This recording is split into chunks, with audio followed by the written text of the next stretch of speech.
ಇವತ್ತು ವಿದೇಶದಲ್ಲೂ ಹೆಸರು ಮಾಡಿದಂಥ ಈ ಜಿಲ್ಲೆಯ ಒಬ್ಬ ಮಣ್ಣಿನ ಮಗ ಡಾಕ್ಟರ್ ಮಂಜುನಾಥ್, ಚನ್ನಪಟ್ಟಣದ ಚೋಳೆನೆಲೆಯ ರೈತ ಕುಟುಂಬದಲ್ಲಿ ಜನಿಸಿದಂಥ ಮಂಜುನಾಥ್ ನಾವು ಅಭ್ಯರ್ಥಿ ಮಾಡಬೇಕು ಅಂತ ತೀರ್ಮಾನ ಮಾಡಿರಲಿಲ್ಲ. ಮಂಜುನಾಥ್ ಚುನಾವಣೆಗೆ ಬರಬೇಕು ಅಂತ ತೀರ್ಮಾನ ಮಾಡಿರಲಿಲ್ಲ.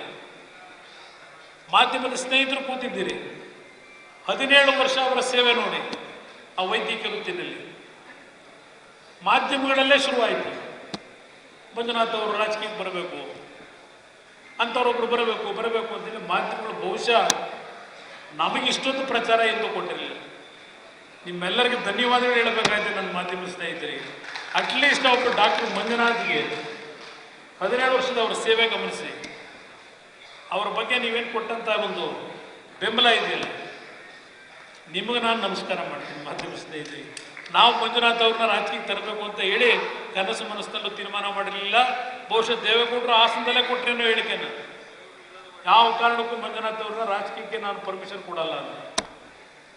ಆದರೆ ಇವತ್ತು ಕೇಂದ್ರದ ಹೈಕಮಾಂಡು ಬಿಜೆಪಿಯವರು, ಕುಮಾರಸ್ವಾಮಿ ಅವರೇ, ಏನಾದರೂ ಮಾಡಿ ನಿಮ್ಮ ಭಾವವನ್ನು ನೀವು ಒಪ್ಪಿಸಲೇಬೇಕು, ಅವ್ರು ನಮಗೆ ಅವಶ್ಯಕತೆ ಇದೆ, ಚುನಾವಣೆಗೆ ನಿಲ್ಲೇಬೇಕು ಅಂತ ಹೇಳಿ